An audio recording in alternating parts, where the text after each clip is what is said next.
Good evening, humans. Tyrannosaurusmoth here, and tonight we're taking a look at the Zero Set Easy Motion Velociraptor Blood Knight figure from Nanmu Studio. Let's do this. Aesthetically speaking, this figure looks absolutely incredible, and that is just in keeping with everything we've seen from Nanmu Studio in the Zero Set line. And yeah, this is obviously based off the Jurassic Park 3 Velociraptor look, and they did such a good job here. I mean, especially just with the amount of colors and just sculpt, and everything here is beautiful. Like for sculpt, you know, we've got all of that skin texture pretty much over the entire figure. Nothing feels left out or missed. Just great work all around. Even the bottom of the feet, didn't mean to have that like directly in the lens, but such good stuff. Not only that, but then you get this really nice kind of dark brown with the black stripes on the top, these two white lines going across the kind of bordering those black stripes. Then we get the little things here at the top, the little like hairstyle sort of things, and yeah, so much good stuff. And then we look at the face, and obviously we got more kind of black tones coming in towards the top, the front of the snout, that blue around the eye itself being that like nice deep red, with just a little bit of yellow around the pupil, and then black for the rest of the sclera. Just a really striking looking figure. We get some red up here to really kind of just give it a little more pop. It works really nice with the blue as well. The inside of the mouth, just beautifully sculpted. Teeth are just awesome. That kind of like off-white, almost translucent looking if you see it in person, with some little bit of brown paint on those as well. Gives it some nice character, nice depth. And we see some wash going on here at the sides of the mouth as well. Some great stuff going on there. Arms, once again, we have that brown with the black stripes over it, coming to the red on the hands. Just a really dynamic design in general, and they did a fantastic job. We got more of a black wash here on the hands. Claws are nice and black, glossy. Coming out of the feet, we see a lot of what we saw at the hands, and yeah, awesome stuff. You can see those large claws here as well. You know, not pretty much the perfect size, like not gigantic and not understated. Just everything they should be. So yeah, just everything you would want. And again, if you're familiar with this design, this is pretty much the figure I think, you know, a number of us have been waiting for. And yeah, they absolutely nailed it. Not much to talk about when it comes to accessories here, but just like with the Carnotaurus and the V-Rex, we do get, pardon me, a stand. And same thing too, we get the round base, single kind of pole, and then just this little place to rest on any part of the figure, most likely the front. Yeah, and this figure, I think more so than the other two, really needs it, and we'll get into that in the next section. But yeah, that will do it for accessories. Articulation here is really nice. However, there's definitely some things that could have been done better, and I think that they actually approached those better in the later releases. I think this was probably the first of the Zero Set Easy Motion stuff to go up. I just happened to get mine later.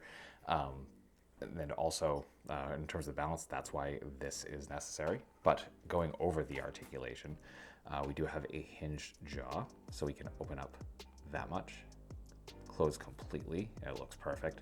Then we get a ball joint at the base of the head, the middle of the neck, and the base of the neck, which allows us to look up that much, look down that much, and some great side-to-side look as well. And we get a nice bit of rotation, certainly at the base of the head, but a little bit of the lower neck joints as well.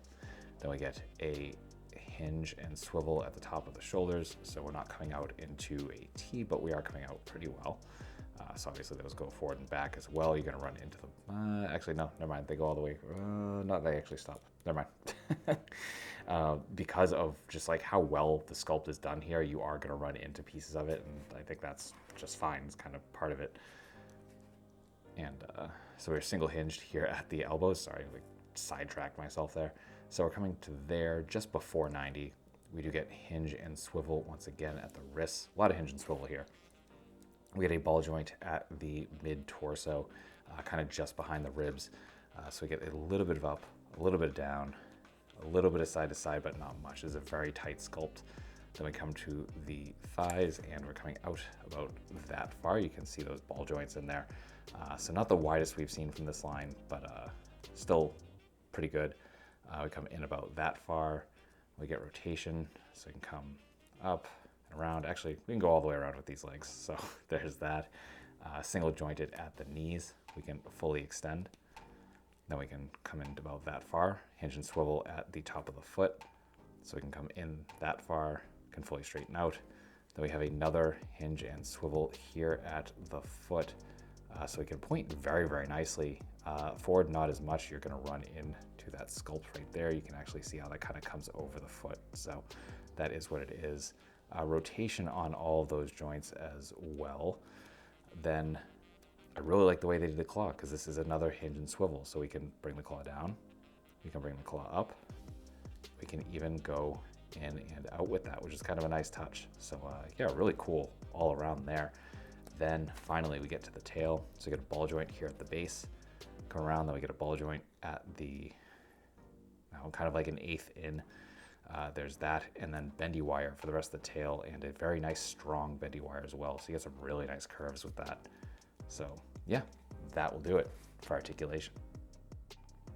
Getting into size comparisons, here they are with the Carnotaurus and the V-Rex from the same line, with the Hammond Collection JP3 Raptor and the Amber Collection JP2 Raptor, with some domestics, with some imports, with some monsters. Finally, if there's truly in human form in both 1/18 and 1/12 scale. So my final thoughts on the Zero Set Easy Motion Velociraptor Blood Knight figure from Nanmu Studio is that this is another really solid entry.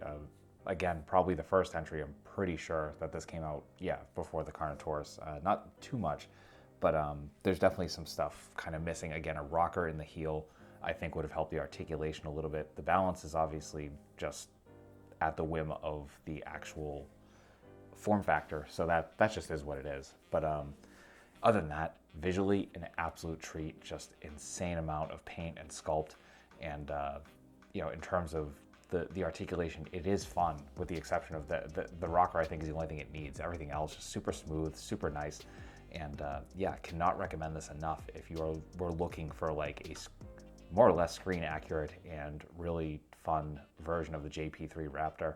And I recommend it. So it's available from various online resources. I wish you the best of luck in picking yours up. And that being said, I hope you found this review informative and somewhat entertaining. And if that's the case, I hope to see you back here, because I do multiple reviews a week of action figures related to tokusatsu, dinosaurs, monsters, pro wrestling, and more. So if any of that appeals to you, come on back. We'll talk about some nice plastic, escape the world for a while. But really, at the end of the day, I just hope you're well. Hope that all of your toy dreams come true. And most importantly, I hope that you and yours stay weird, simians.